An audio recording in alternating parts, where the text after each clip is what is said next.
Here it is, folks, part 2 of my top 25 favorite KaBlam episodes, aka the final 10.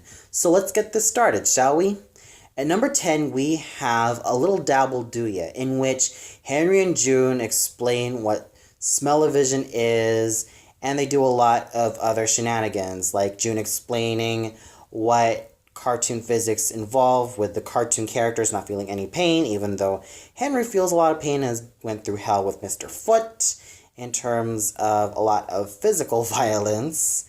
And then you got the other short featuring June trying to get something out of the toilet, and then Henry decides to do something about it. Until he finds out, okay, Mr. Foot wasn't there all along, and then he proceeds to get the ever-loving crap beaten out of him.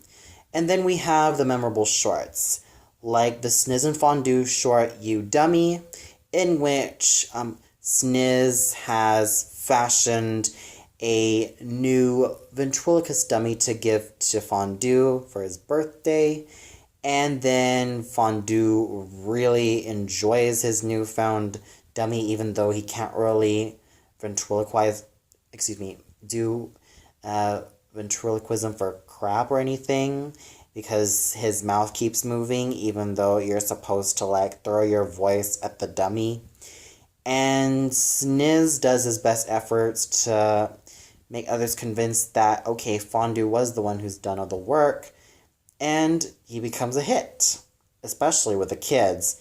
But then Sniz feels like Fondue has been taking the credit and proceeds to try to cut Renee into bits until Fondue manages to throw his voice, and, well, we hear a voice coming out of Renee, and then Fondue finds his newfound power, and then, well, Sniz is pretty much the new dummy, and it was just rather funny seeing Sniz in that position, especially with his little laugh and little tune and then laughing again. I thought it was just sweet.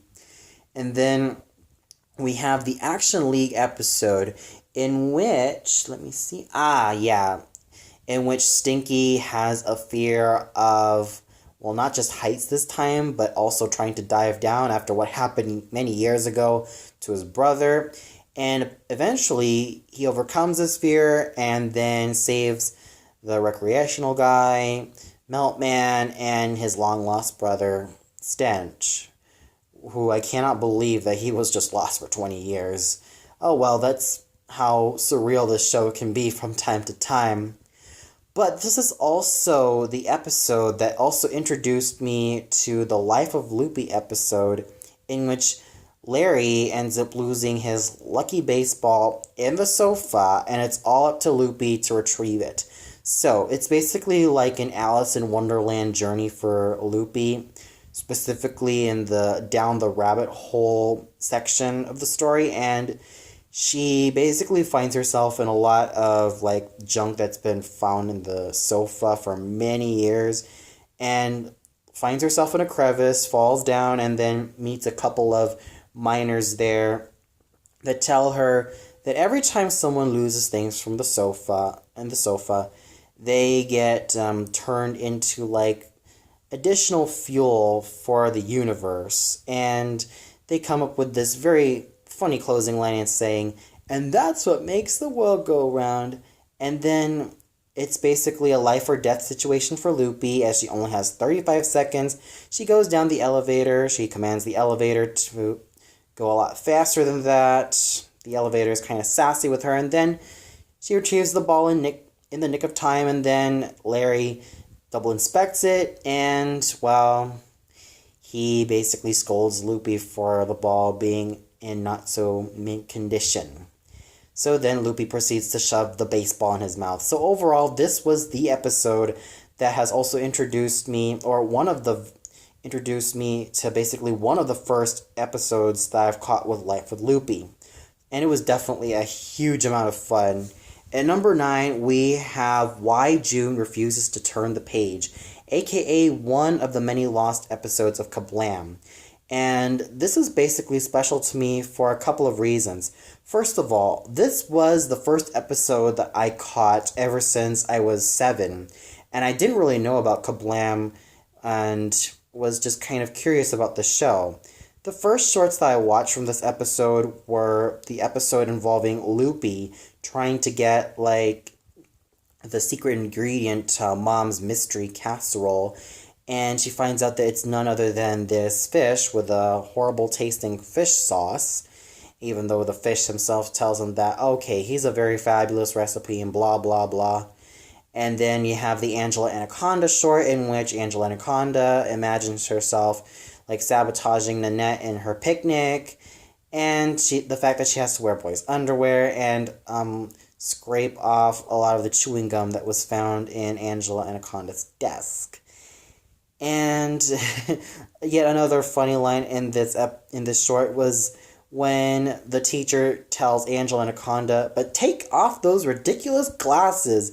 This is not Baywatch." I thought was just a very funny quote from the show, and not to mention the many segments of the Henry and June segment in which we see Henry and June, like, doing a lot of these weird things, especially becoming like Meltman with a power to melt. I thought was just hilariously done. And even the final segment was also quite hilarious. I mean, June refusing to stand and turn the page, I thought was just rather hilarious. So overall, for a lost episode, this was definitely hilarious viewing to even, like, recapture it again, even to my adult years. So it was just rather hilarious, and I'm actually kind of surprised how it held up. So it's definitely recommended if you're gonna really enjoy this episode, or even enjoy the surreal world that is KaBlam. At number 8, we have Comics of Champions, in which this is pretty much the first episode that introduces Thunder Girl in the Henry and June segments. Though she's not going to be the only Action League Now character that's going to be introduced in an episode involving a Henry and June segment. So basically, Henry has a monster crush on Thunder Girl. He is totally enamored with her, that he wants to make sure that he looks his damn best for his woman. And, well, Thunder Girl comes along. She sees that Henry has fainted after, like, being so speechless that she's there, and then she proceeds to turn the final page with June, which I thought was just a really great highlight of this episode, because this was definitely fun, seeing Thunder Girl, like, come in the episode, and it was just really hilariously done. I thought I had a lot of fun with this. So overall, a guest appearance episode that was just a lot of fun, especially when it came to the main stars of KaBlam, which is one of the characters from Action League Now. Though, like I said, it's not the last one that's going to be featured on this list. That honor goes to number 7, which is Tastes Like Paper. So basically, this is yet another fun episode as well, as this also introduced the mayor to be in this episode. Especially that he's also in charge of, like, making Henry's and June's, like, lives pretty much a living hell, which I found very hilarious, and especially that he's been getting a lot of hilarious lines in this episode, because that he wants to turn the page, and he's rather enthusiastic about it. So basically, the mayor has pretty much one of the best lines before he turns into the Life with Loopy segment, and he says that, "And now, viewers, get yourselves prepared for that sassy lassie, lump of a chassis, Loopy." I thought it was just so hilarious, and not to mention, the Life with Loopy episode was yet another episode that really stood out well with me, because, well, basically Larry has the flu, and Loopy has to find this flu bug that has been causing people gloom. The flu bug also has issues himself, and, well, he now currently lives in a tropical beach, which causes Larry to feel a lot better, but then she gets a package from the flu bug, and then she herself gets sick. The other episode that I really loved was the Sniz and Fondue episode, in which, well, Fondue introduces Sniz to his homemade shrimp cocktail. Sniz loves it and so obsessed with it, and he's actually really addicted to it. And this is yet another episode that I really had a lot of fun to watch, and the mayor was definitely very memorable in this episode, especially when he got mauled over by the band and heard him scream. I thought it was just rather hilarious, especially when he was doing his tap dancing routine. Very hilarious. It was just a lot of fun watching such a character like the mayor have such a fun role in this segment. So overall, a definitely memorable segment, especially when it involves the mayor from Action League Now. At number 6, we have Your Logo Here, which I found very enjoyable and has left a really long-lasting impression on me because this is an episode that kind of like portrays itself to be educational, though it's honestly a spoof about educational shows, especially in the form of Ed the Educational Otter. I thought he was the most hilarious character in the show. I thought he was just the pretty much the star of this episode because he goes out of his way to like make the show in his image, make the show of how he wants it, and well, basically does whatever it takes, like, well, telling Henry not to eat sweets and making June dress a lot girlier. And when he's infuriated over a comic book, he proceeds to beat the crap out of both Henry and June over that comic book.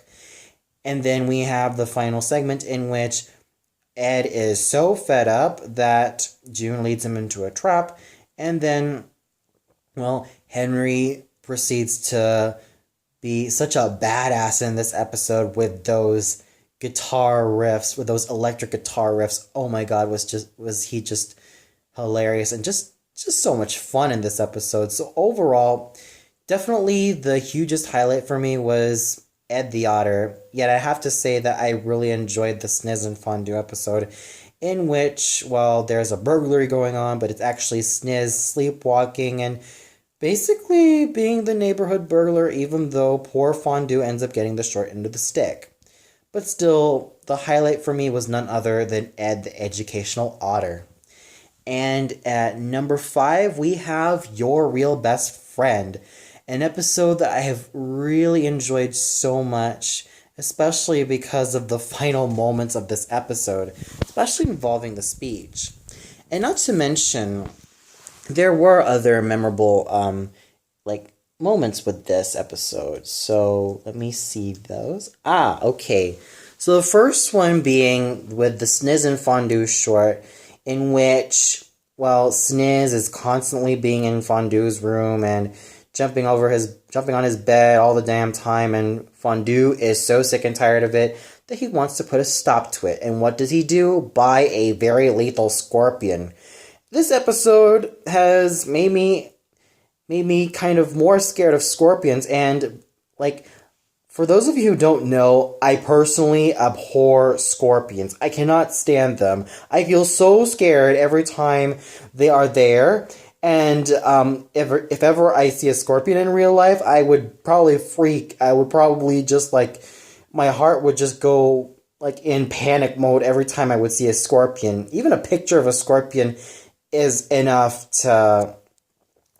also enough to make me traumatized, which is no surprise because, well, scorpions are pretty much, or better yet, some of the deadliest animals in the world. So, yeah, that's why I have such a huge fear for them, if you can't really tell.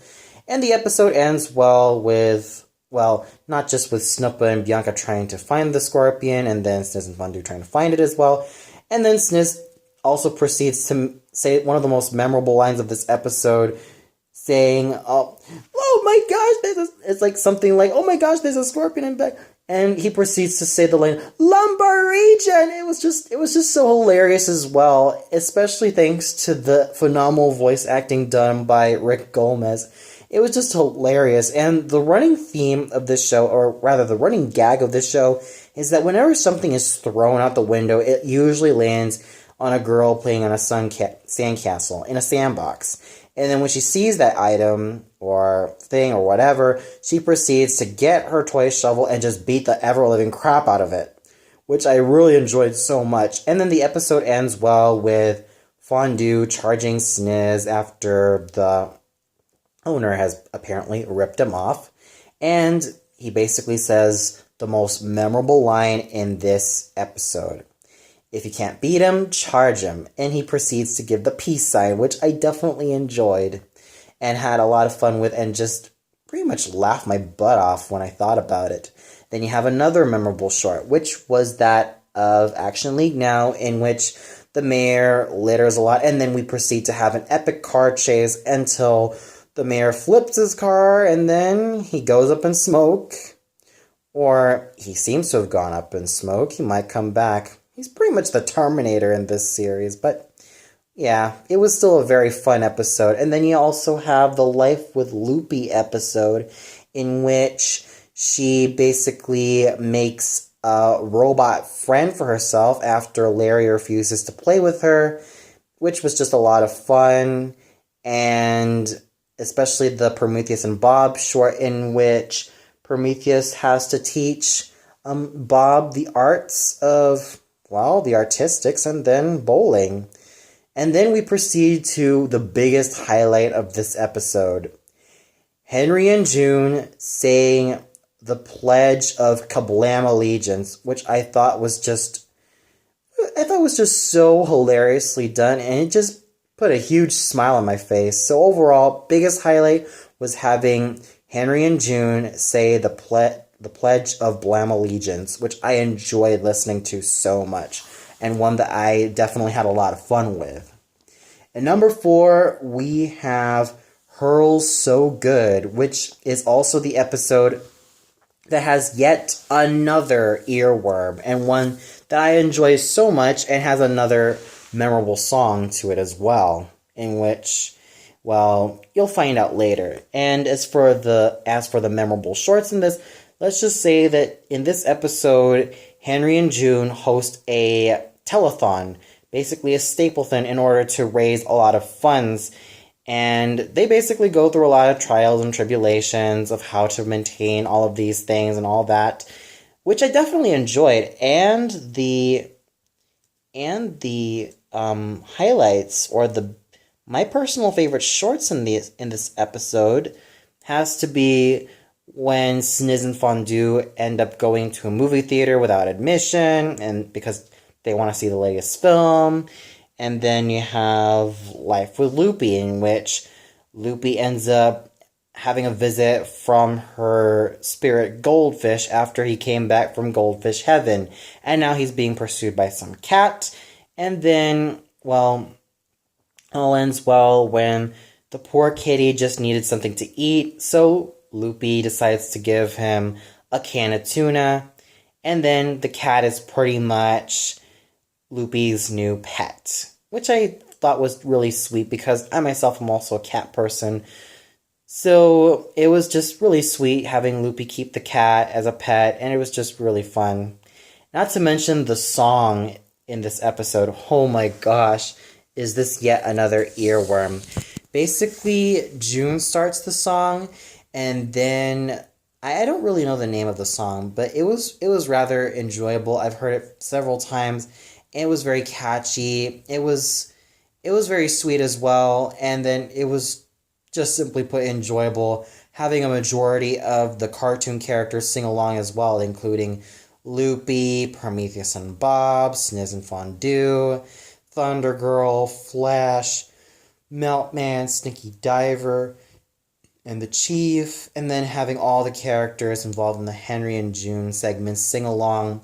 I'm just kind of sad that the offbeats weren't there to sing along with them. Oh well, despite that, it was just simply put a very wonderful song, and like I said, Julia McIlwain is such a great singer as well, not to mention the likes of Danielle Judovitz and Rick Gomez managed to give their voices as well, which I found very fun and very much enjoyable to watch. So overall, this is no wonder why I definitely enjoy this episode so much. It's all because of the song that June and company sing at the very end, which has left a huge smile on my face and left an equally strong impression.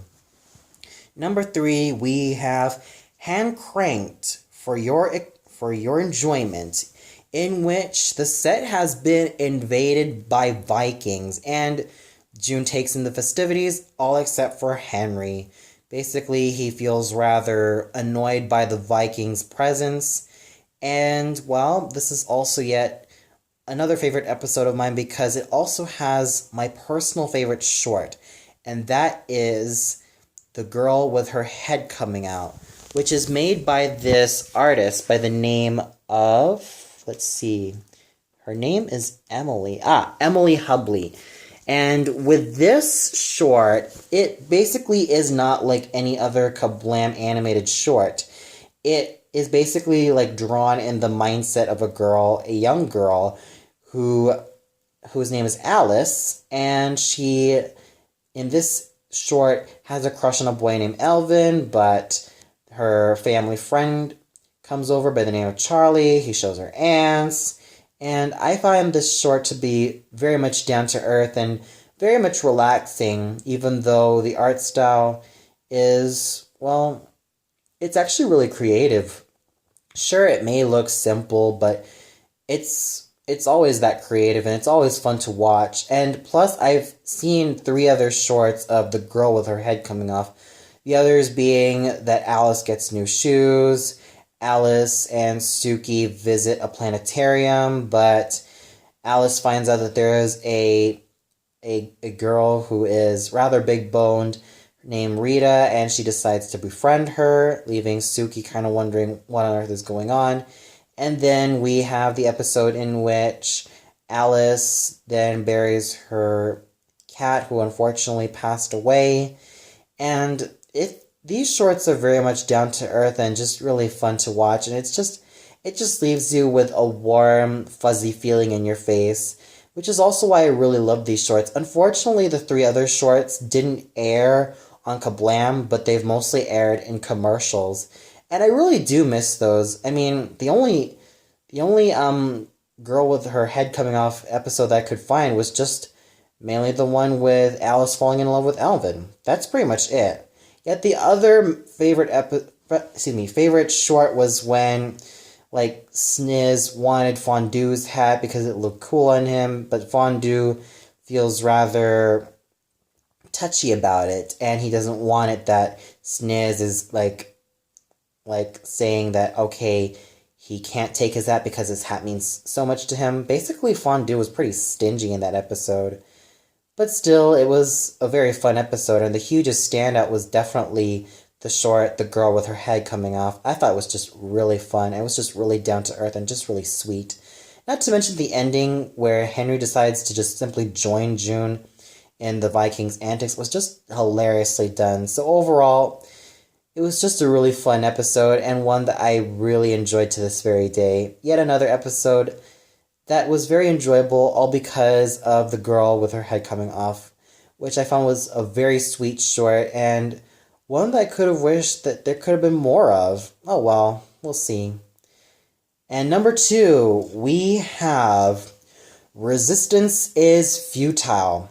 The interesting thing about this episode is that this was supposed to be the season 1 finale, which kind of makes sense because this is the episode in which Henry and June are hosting the annual KaBlammy Awards, which is basically like KaBlam's version of the Oscars. And this is yet an episode that I enjoy so much also because of this memorable song in which there are like Broadway dancers, including the likes of Henry and June, like saying the shows that they feature on KaBlam and how they revere them. And it was just a lot of fun. And the memorable shorts as well, too. I mean, you have one short in which Sniz and Fondue are fighting over a prize in the cereal, and you have them going through these rigorous, like, contests, but Snoopa and Bianca say, oh, it's a tie, until they manage to get through this wrestling match. And then, well, after that, Sniz and Fondue, like, make peace with each other, and, well, hijinks begin to ensue for Snoopa and Bianca. And then you have the Offbeats short, in which Betty Ann has lost her glasses, and, well, Tina takes advantage of the situation, and pretty much makes Betty Ann Bongo look like a fool, until September disguises himself as the then President Bill Clinton, and asks for Betty Ann's glasses back. And what do you know? The episode ends well, and then with Billy saying a pretty stupid remark about the president's dog, and then he gets thrown, which is pretty much the running gag of the Populars whenever it involves Billy. So, yes, it was definitely a very grand episode, one that I still enjoy because it's really that grand because I am I'm also a sucker of watching the Oscars as well. So seeing KaBlam have their own version of the Oscars was just a lot of fun, especially with the events and especially with that song that I enjoyed so much. And number one, I'm sure this is gonna surprise you, and this is the big one. This is the episode that I enjoyed the most, mostly because of one scene that really was one thing that I had a lot of fun with. But it was also because that this was an episode that was extremely memorable and one that I managed to have fun with to this very day. And that is none other than Better Than a Poke in the Eye, in which Henry and June are studio tour guides in which they show the various sights and sounds of the KaBlam studios. And well, it's just that enjoyable, especially when it came to the offbeats stunt sequence. Now that was a moment that I enjoyed so much. It starts off well with Betty Ann Bongo playing her bongos on the deck, and then we have the Populars coming in wanting to beat the crap out of her, and then she manages to thwart them one by one using her physical combat capabilities. Then Tina wants to attack her, and well, Betty Ann decides to attack her with a board, and then the Populars get away. August and September try to capture them, and then Rapunzel and Tommy come down, and then Rapunzel lets down her hair, and then the offbeats managed to fly away scot-free until the Populars, well, they end up crashing on a waterfall. This was definitely a very fun episode. This was definitely an episode that in the Henry and June segment has managed to pull all the stops, and one that I continue to have fun watching to this very day. So overall, what more can I say about Better Than a Poke in the Eye? This was definitely an episode that was yet a lot of fun and pretty much is almost like taking a tour in Universal Studios or any other studio. This was definitely a very fun episode, and it's no wonder why it gets placed number one in this countdown.